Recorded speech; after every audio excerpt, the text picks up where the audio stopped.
This might turn 222 into some kind of Marvel superhero.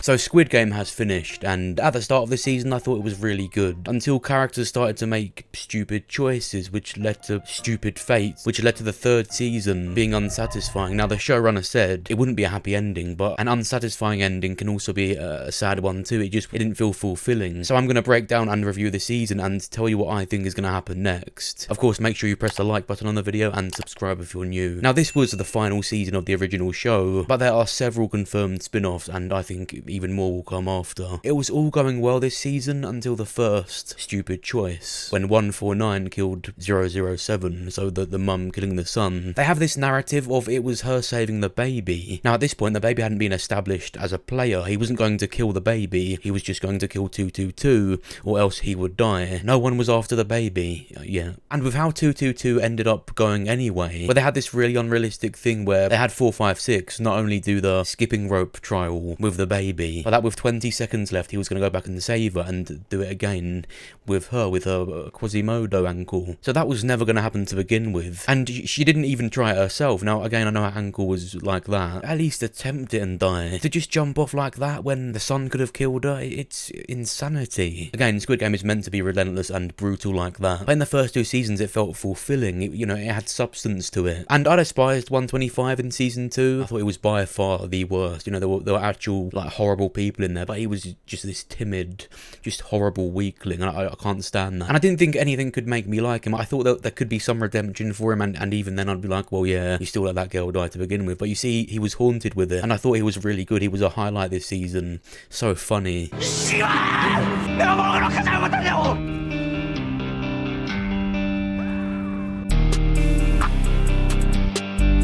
Player 120 dying high on Jew. I'm gonna get high on something. That was depressing. She's supposedly this military trained character. Dying like that was weird. Again, they take all these liberties to make this stupid stuff happen. And at what point did MG Coin become the monster?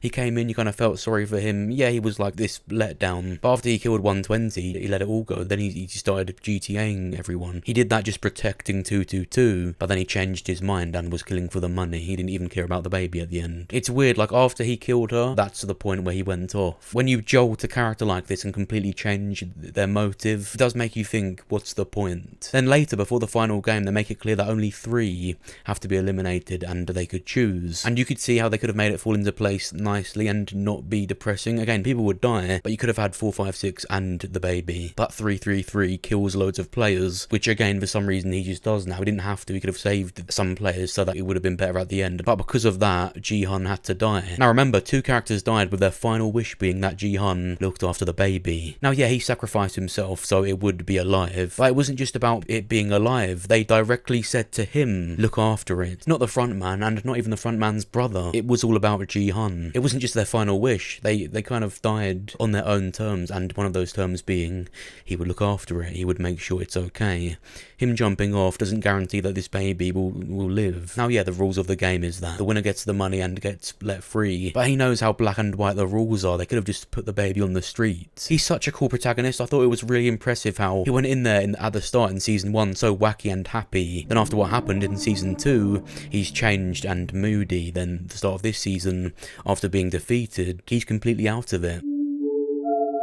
It's after 149 tells him to look after 222 and the baby and then does herself that he snaps out of it, and that's his motivation. Now I get the idea of Gi-hun not saving himself and the baby by taking out the players in their sleep because he didn't want to finalise becoming that person like the frontman did. This puts the line between him and the frontman of what type of people they are. Gi-hun died not becoming that. But what's so stupid about that is he's already killed players. Apart from 125, these were actually the worst players they could have picked. It's never been more easy for him. Now I get it's because they're in their sleep, but I don't care. Wake them up and do it then. He took a player out already because of anger and revenge. But when it came down to taking these actual horrible people out to save himself and the baby, they had him spare them. They bent the logic of the character to fit their message of Gi-hun not becoming bad, but he's already done it. Now, Gi-hun went in there at the start of season 2 to stop the games in Squid Game. Now, that particular base on that island in Korea is destroyed, and it's confirmed there's another place now that will take players from LA in California in America. It would have been so much better if he went to try and take that one down too. He had literally nothing to do with the games ending in Korea. He just watched it. He was a victim of it. It was the frontman's brother, Jun-ho, searching for the island, which led to the Coast Guard finding it, which led to them having to destroy it, and yet they're still happening. I guess you could say Gi-hun did achieve his purpose of showing the frontman that humans can be better, and now or eventually the frontman will end the games all because of Gi-hun, which is good, but I don't know if I can stomach some new American protagonist in the USA show with Gi-hun going like that. If it was him in the show, it would be insanely good. Now, of course, with the frontman in LA to see Gi-hun's daughter and driving past someone being recruited, we have reason to believe it won't be some unlikable, horrible, Americanized remake or reboot. It's the same universe, so the same story. It is almost like a season 4. People have theorized that Gi-hun isn't actually dead. Now, people can survive what he went through, and if the writers wanted to, they could. Now, what's really interesting is they made a big point about the eyes when people die. In this scene, the doll eyes. 456 didn't have doll eyes, he had owl, I've landed on my back and I'm ready to die eyes. We saw him fall, we saw the place start to explode. Could he be alive? Well, there's unlimited possibilities and rationalizations of how he could have. Like he's just broken all his bones, defeated and waiting to die, but then someone saves him and takes him off the island with them. I mean, the frontman did this good, honourable thing in giving his stuff to his daughter and telling her he passed, but maybe he took him, maybe someone else did. If they want to make it work, they can, but if not, or until then, right now, of course, he died. I don't care to see Gi-hun's daughter going on to play the games and to try and take them down. That whole thing of the kid taking over just doesn't work in TV shows from what I've seen. I've almost got some sort of PTSD from when The Walking Dead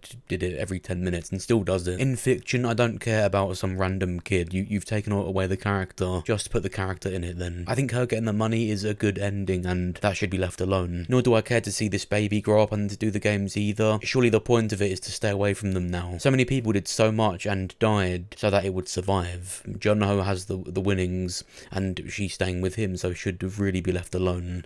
She can go on and have a good life. Sick of her, frankly. The character that I think will be appearing in most of the shows is the frontman. The actor even teased a prequel. The Park character also referenced the whole backstory, so he could easily appear in a story set earlier too. I found it interesting that on a boat, of all scenes for this to appear, in episode 1 I was reminded of Woo Seok's Bellstaff jacket that had the Union Jack on it, the UK flag. So that could be hinting at another Squid Game show that takes place in the UK, but even then I think the American one is the Western one, so that show could have players or a protagonist from America, Canada, Britain and Australia. I enjoyed most of the season, but it doesn't feel worth it, and I think it strongly lacked some of the magic that season 1 and 2 had. I understand it's not meant to be happy or satisfying, but I just don't like it, and I already miss Gi-hun. But what do you think? What did you think of the final season, and what else do you want to see in other shows? Could he be alive? Let me know what you think down below. Press the like button on the video if you enjoyed it, subscribe if you're new, with the notification bell set to all. Thanks for watching, I'll see you soon.